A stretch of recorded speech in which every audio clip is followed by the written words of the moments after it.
moving ahead, we have again I would call a special guest contributor because she's a representative of our people from Haiti, who were one of the first to defeat imperialism inside of the Western Hemisphere. I'll say the first, and who are victims of the scourge of imperialism on our people there today, who suffer tremendously because of the capitalism, the American capitalist system, and imperialism.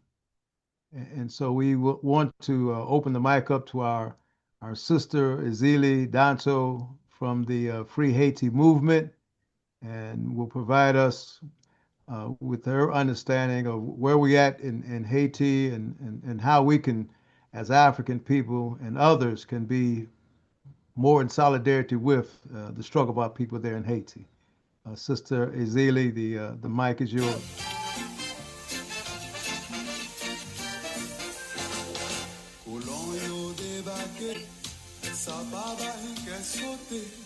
C'est ta première fois ça arrive, c'est toujours projet bien planifié.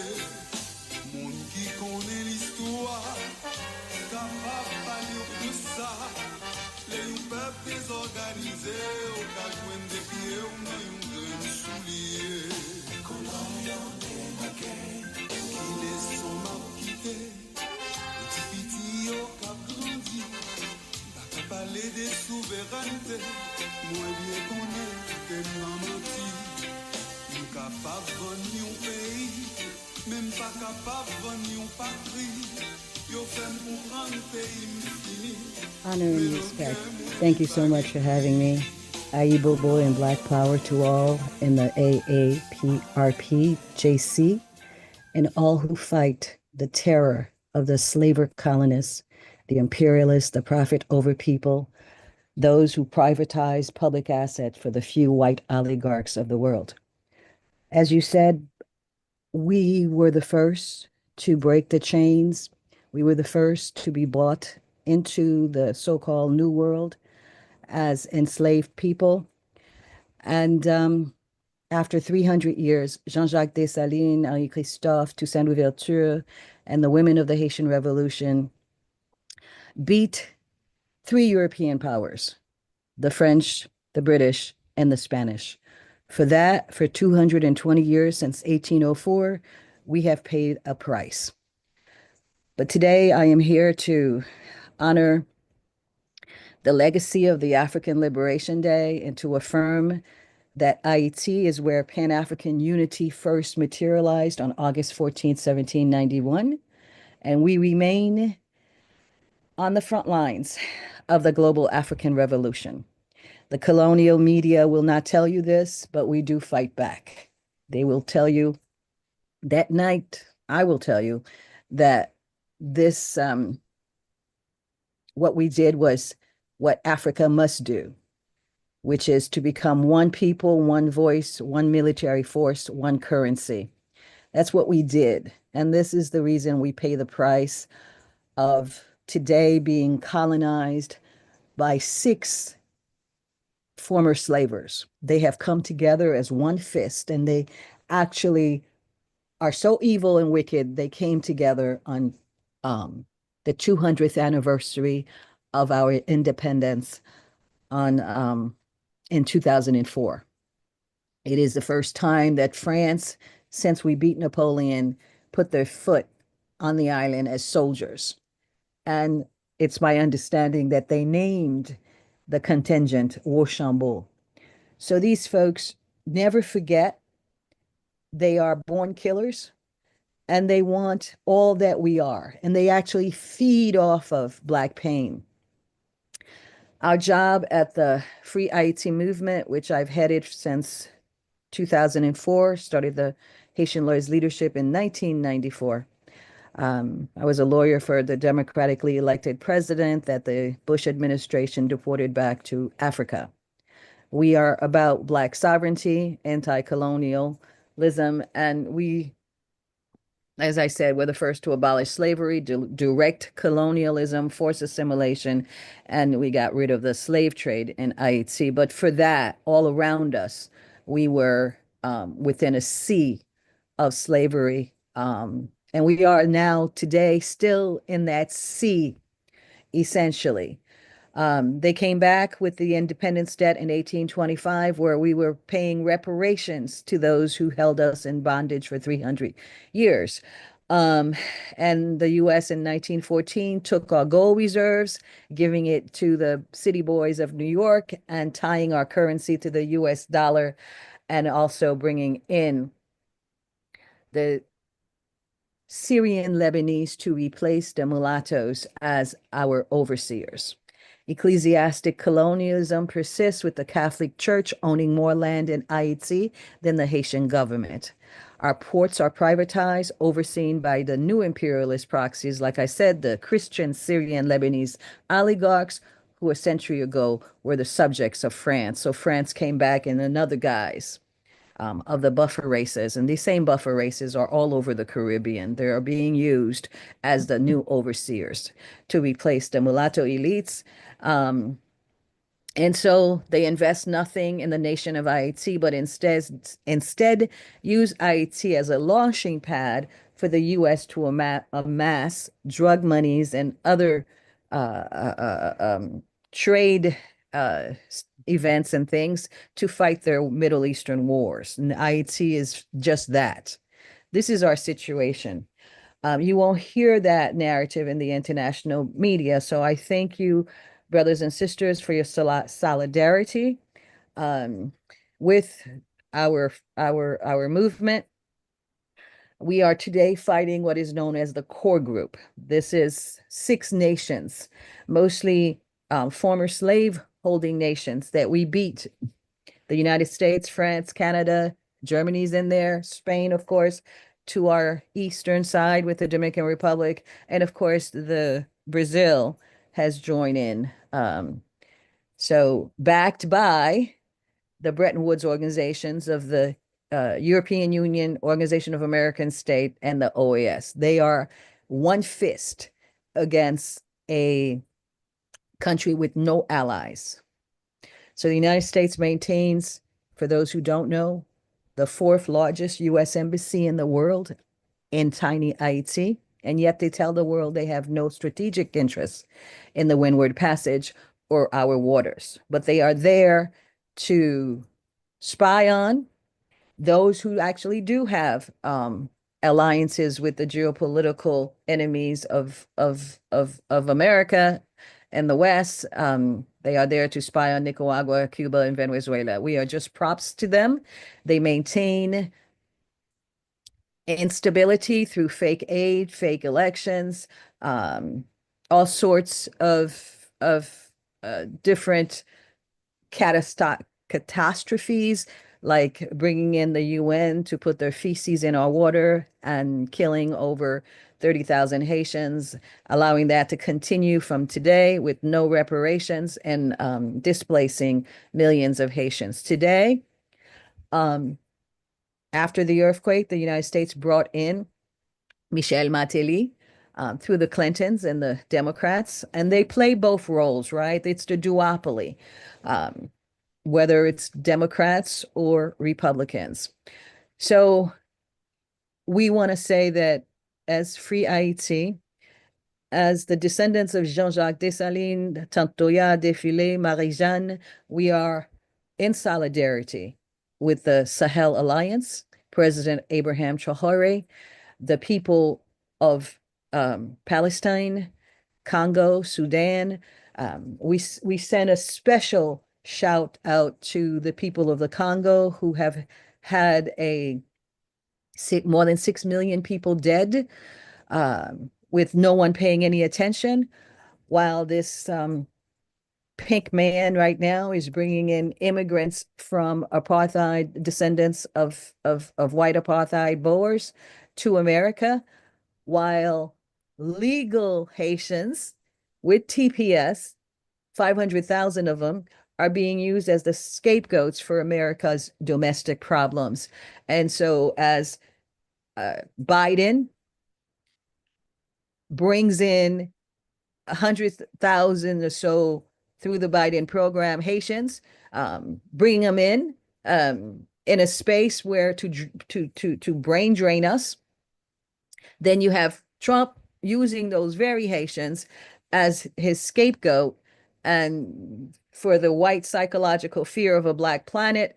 We are criminalized as people who eat pets and other racist things. So our people are facing not only the terrorists, sort of like the M23 and the ISIS that they created in Haiti after 30 years of U.S. occupation. They have Vive Ensemble, which are armed through the Dominican Republic and through the United States. They meet regularly, as the U.S. ambassador tells you openly, with these terrorists to secure their supposedly U.S. embassy, not Haitian life. They went through this whole rigmarole of bringing in a blackface house Negro from Kenya, who has been there for over a year, and territory keeps being taken by their terrorists. So the Haitian police are trained by our enemy, and they do not secure the people. They have put together a CARICOM, black-faced CPT, illegal government with no legitimacy, and insult the truth by having 9 presidents in a country where since 2010, no one of these leaders feel any embarrassment that that palace is broken. They're living in hotels, getting fat off of the people's pain, just like the imperialists. What is the solution? Since the death of Jovenel Moïse on July 7th, 2021, Haiti has been plunged deeper and deeper into crisis. What I want you to understand is that we have no allies. Back in 1791, it was just us, and we did it by ourselves. And right now, we still have no real allies. Moïse, who was originally a puppet put in by the oligarchs and Michel Martelly and the Clintons, finally realized that he wanted to leave something for the people. So he went to Turkey, met with the ambassador, and came back and had taken the appointment of the ambassador in Venezuela was going to be the ambassador to Haiti. Within a month after that, he was assassinated by former DEA informants, U.S. law enforcement, and military trained by the U.S. from Colombia through a organization or a subcontractor that from Venezuela that tried to get rid of Maduro, the same one that's out of Florida. Since then, 2021, Haiti has lived through terror after terror. The gangs are terrorists financed by the foreigners and their arms, have been constantly taking territory after territory. And if you notice, it's normally where the shorelines are, where the oil of Haiti's oil, our geologists say that Haitian oil is a swimming pool compared to Venezuela's cup of water. That's how much we have in our waters. So they believe that all that we have is theirs, and they have not taken enough from us from 122 years of an independence debt where we paid over $21 billion and we're forced to go back into sharecropping from, like I said, taking our gold reserve from 19 years of occupation where they literally put Haitians back into slavery. They feel they have not taken anything from us. They want all that we are. Even our very bodies is the reason why you have these gangs. They kill or they harvest Haitian bodies. So these bloodsuckers could come in and take our melanin, take our organs, and it continues. If you remember back in 2013, the Dominican Republic deported supposedly 250,000 Haitians back to Haiti. Nobody knows where they are. This is about organ trafficking. So here, that is our situation. And what are we doing? How are we fighting back? As I said, we have in the South a man called, you won't hear his name. All you're going to hear is about the black on black crime, because that is their template. But there is a man that I want to introduce some of you to who do not know his name. He is our hero. He is our current Dessalines.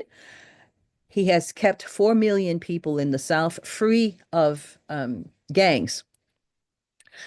He fights them off and does summary execution, which they all deserve.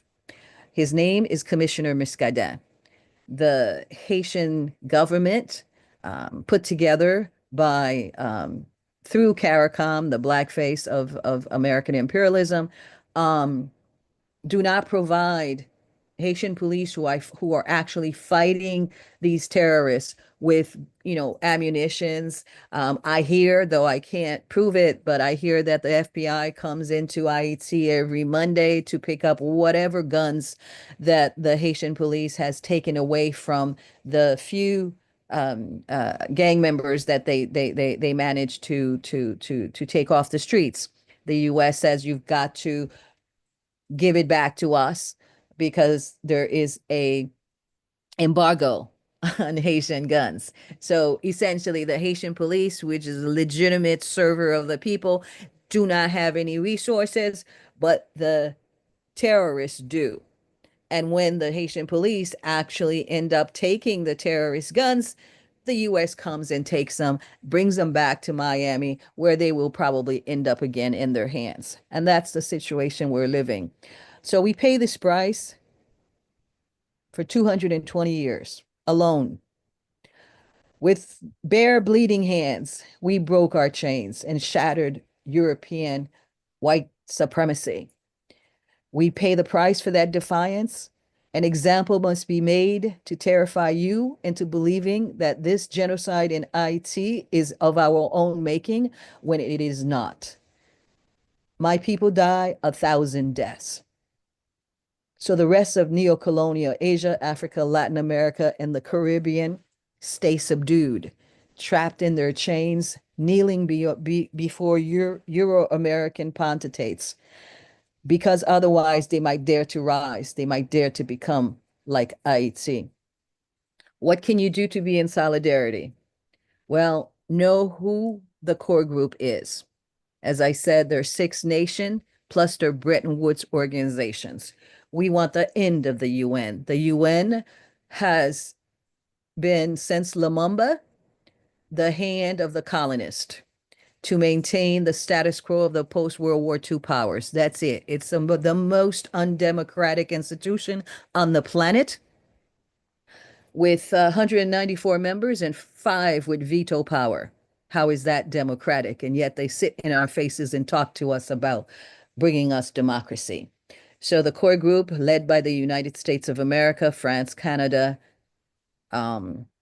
Germany, Spain, Brazil, at the Free Haiti movement, we want them gone. We want them to be persona non grata.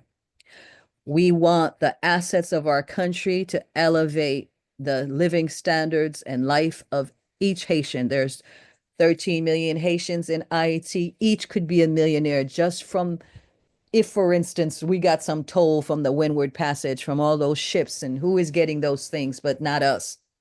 But these are our waters. The US has been taking our iridium, our gold, through the Massif du Nord mountain, which is in the same space as the mountain that goes down to the Dominican Republic. They do that underground. They have the largest, like I said, embassy in the Western Hemisphere in Haiti. They do what they want to do in our waters. We don't control, not our government, not our borders, land, air, or sea, or our resources, but they keep us in chaos, and they bring us these pedophile NGOs and CIA NGOs to be their soft power and telling you that they are actually giving us aid. All U.S. aid to Haiti is fake. It's just providing employment for their white supremacist NGO poverty pimps. We reject neocolonialism. We reject the NGOs. We reject their missionary educational system, their economic apartheid. We say that Haiti is not a failed state. It is the most targeted, occupied, and exploited nation by the most richest, most powerful nations on planet Earth. It's a miracle that we're still alive and that my ancestors fought, and that's why I'm here, and that's why this voice is here. We want all Africans, all those in solidarity, to understand that unless we become one struggle, one people, one future, one military, and we reject their divisions and put people over profit, they will continue to rule and rule with death and destruction and paint themselves as godly. Thank you so very much for having us. We say hands off Burkina Faso. We want all 54 nations of the African world to rise together, one military, one unity, just like we did at Bois Caïman in Haiti. Ayi Bobo, and thank you very much. But again, I just wanted to express our appreciation for your contribution, the contribution of the Haitian Revolution to African people, Western Hemisphere and throughout the world is historic. And so it is, we think as a Pan-Africanist party, there's no question that the liberation of Africa and the liberation of Haiti and all of our people is just so important. And so we thank you again for your contribution and your ongoing support for our party and the work that we do. You've always been here for us, and we are so grateful.